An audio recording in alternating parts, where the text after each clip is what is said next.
Hello everybody and welcome back to the Great Book of Grudges. My name is Nathan and we are back with another lore video. Today's topic is the earthly representative of the Lady of the Lake and the most influential person in all of Bretonnia. I am of course talking about the Fey Enchantress. So without further ado, let's begin. Morgiana le Fey, also known as the Fey Enchantress, is the earthly representative of the Lady of the Lake and the overall and undisputed leader of the cult of the Lady of the Lake. Her will is that of the goddess, and even the kings of Bretonnia must bow to her wise counsel.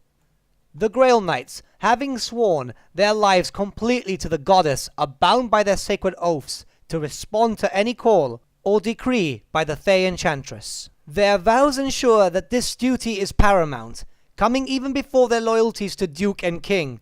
For the Fey Enchantress and the Lady of the Lake represent more than any mortal lord could. There have even been wild speculations that should the Fey Enchantress call for the death of a lord or a king, at times, when the current king of Bretonnia has no clear heir, the Fey Enchantress alone has the power to instate a worthy replacement, as only she can speak for the lady's wishes.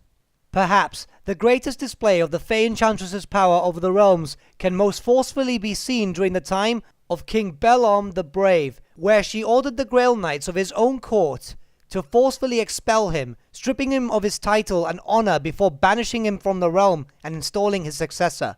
It is believed that through the centuries there have been many enchantresses, and she has gone by many different names. The current Fey Enchantress is known as Morgiana.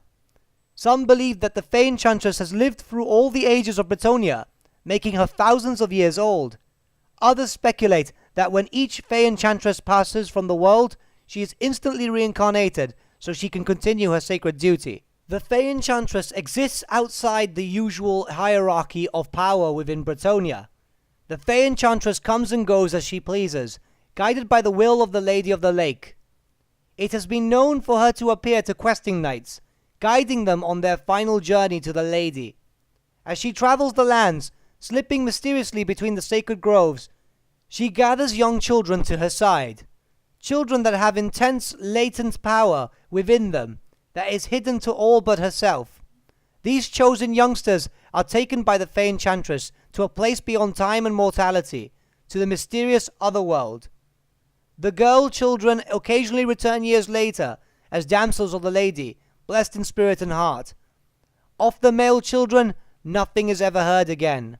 On occasions of particular peril, the Fey Enchantress will rouse the dukes or even the king himself and ready them for war.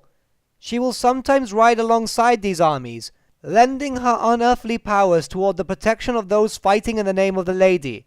Her legendary fury is greatly feared, and her piercing eyes crackle with power, inspiring terror and awe in friend and foe alike.